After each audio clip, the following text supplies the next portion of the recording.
ನಮಸ್ಕಾರ ಎಲ್ರಿಗೂ ನಮ್ಮ ಚಾನೆಲ್ಗೆ ನಿಮ್ಗೆಲ್ಲರಿಗೂ ಆತ್ಮೀಯವಾದಂತಹ ಸ್ವಾಗತ। ಇವತ್ತಿನ ಒಂದು ವಿಡಿಯೋ ಏನಪ್ಪಾ ಅಂತಂದ್ರೆ ಗೃಹಲಕ್ಷ್ಮಿ ಯೋಜನೆಗೆ ಸಂಬಂಧಪಟ್ಟಂತಹ ವಿಡಿಯೋ ಆಗಿರುತ್ತೆ।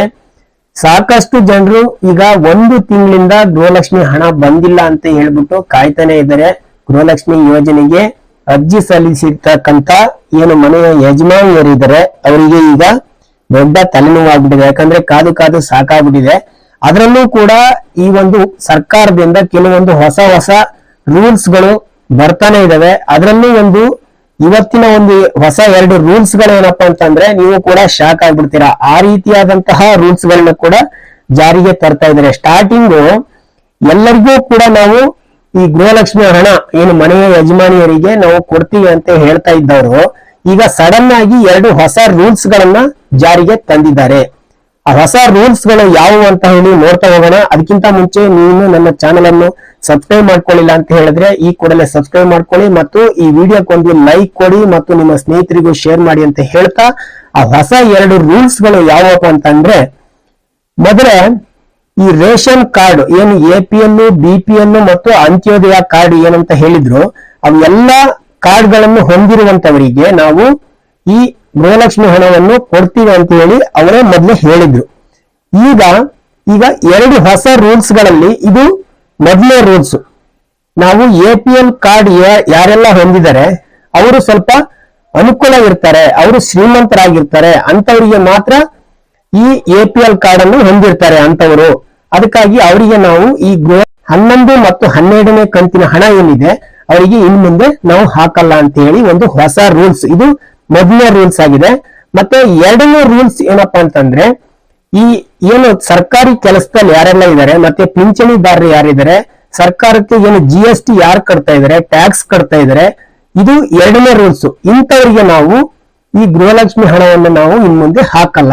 ಯಾರೆಲ್ಲ ಗೌರ್ಮೆಂಟಿಗೆ ಟ್ಯಾಕ್ಸ್ ಕಟ್ತಾ ಇದ್ದಾರೆ ಅವರೆಲ್ಲ ಅನುಕೂಲ ಇದ್ದೇ ಇರ್ತಾರೆ ಮಾಮೂಲಿ, ಅಂತವರಿಗೆ ನಾವು ಯಾವುದೇ ಕಾರಣಕ್ಕೂ ನಾವು ಇನ್ ಮುಂದೆ 11 ಮತ್ತು 12ನೇ ಕಂತಿನ ಹಣವನ್ನು ನಾವು ಹಾಕ್ತೀವಿ।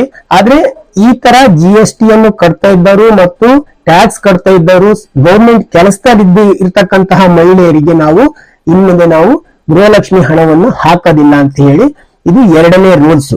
ಮತ್ತೆ ಇನ್ನೂ ಒಂದು ಗುಡ್ ನ್ಯೂಸ್ ಏನಪ್ಪಾ ಅಂತಂದ್ರೆ, ಇದುವರೆಗೂ ಕೂಡ ಯಾರೆಲ್ಲ 5 ಮತ್ತು 6ನೇ ಕಂತಿನ ಹಣ ಮಾತ್ರ ತಗೊಂಡಿದ್ದಾರೆ ಅವರೆಲ್ಲರಿಗೂ ಕೂಡ ಮುಂದಿನ ದಿನಗಳಲ್ಲಿ ಎಲ್ಲರಿಗೂ ಕೂಡ ನಾವು ಏನು ಬ್ಯಾಲೆನ್ಸ್ ಏನಿದೆ ಅಮೌಂಟ್ ಈ 7, 8, 9, 10 ಈ 3 ಮತ್ತು 4 ಕಂತುಗಳು ಏನ್ ಬ್ಯಾಲೆನ್ಸ್ ಇದೆ ಅದು ಎಲ್ಲವನ್ನೂ ಕೂಡ ನಾವು ಅವರಿಗೆ ಹಾಕ್ತೇವೆ ಅಂತ ಹೇಳಿ ಸರ್ಕಾರದಿಂದ CM ಸಿದ್ದರಾಮಯ್ಯನವರೇ ಕೂಡ ಒಂದು ಮೀಟಿಂಗ್ ನಲ್ಲಿ ಅವರು ಹೇಳಿದ್ದಾರೆ।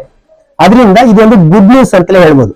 ನಾನು ಏನಪ್ಪಾ ಹೇಳ್ತೀನಿ ಅಂತಂದ್ರೆ, ಇವೆಲ್ಲ ರೂಲ್ಸ್ ಗಳನ್ನ ಈಗ ತರೋದಕ್ಕಿಂತ ಮುಂಚೆ ಅವ್ರು ಏನ್ ಮಾಡ್ಬೇಕಾಗಿತ್ತು, ಸ್ಟಾರ್ಟಿಂಗ್ ಇಂದನೇ ಈ ರೂಲ್ಸ್ ಗಳನ್ನೆಲ್ಲ ತಗೊಂಡ್ಬಿಟ್ಟು ಅವರಿಗೆ ಅರ್ಜಿ ಹಾಕುವಂತವರಿಗೆ ಫಸ್ಟ್ ಇಂದಲೇ ಈ ರೂಲ್ಸ್ ಗಳನ್ನ ತಂದಿದ್ರೆ ಈಗ 10 ಕಂತುಗಳನ್ನ ಇವರೆಲ್ಲರೂ ಕೆಲವೊಂದಿಷ್ಟು ಜನ ಈ ಏನು ರೂಲ್ಸ್ ಗಳಿಗೆ ಅನ್ವಯವಾಗುವಂತಹ ಜನಗಳು ಏನಿದ್ದಾರೆ ಅವರೆಲ್ಲರೂ ಕೂಡ 10 ಕಂತಿನ ಏನು 20,000 ಹಣವನ್ನು ತೆಗೆದುಕೊಂಡಾಗಿದೆ ಆಲ್ರೆಡಿ।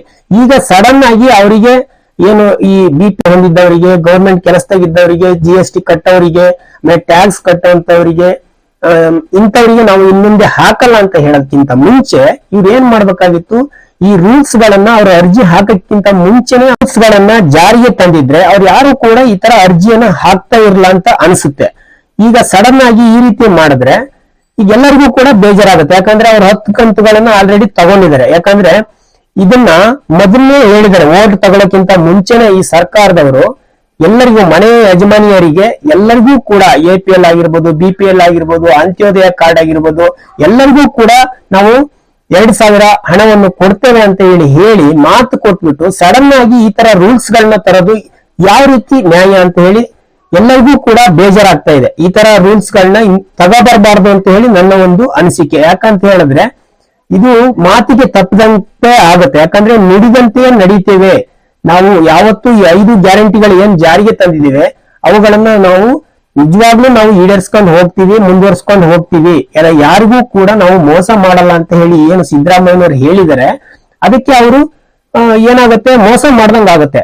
ಏನು ಜನತೆಗೆ ಏನು ಈ 5 ಗ್ಯಾರಂಟಿಗಳ ಪೈಕಿ ಏನ್ ಗೃಹಲಕ್ಷ್ಮಿ ಯೋಜನೆ ಇದೆ ಈ ಯೋಜನೆಯ ಉದ್ದೇಶ ಏನಪ್ಪಾ ಅಂತಂದ್ರೆ ಯಜಮಾನಿಯರಿಗೆ ಎಲ್ಲ ಒಂದ್ ಕಡೆ ಹೆಲ್ಪ್ ಆಗ್ತಾ ಇತ್ತು ಅಂತಲೇ ಹೇಳ್ಬೋದು. ಯಾಕಂದ್ರೆ ಈ 2,000 ರೂಪಾಯಿಯು ಕೆಲವೊಂದು ಕುಟುಂಬಗಳಿಗೆ ಅತ್ಯಂತ ಅಗತ್ಯವಾಗಿದೆ.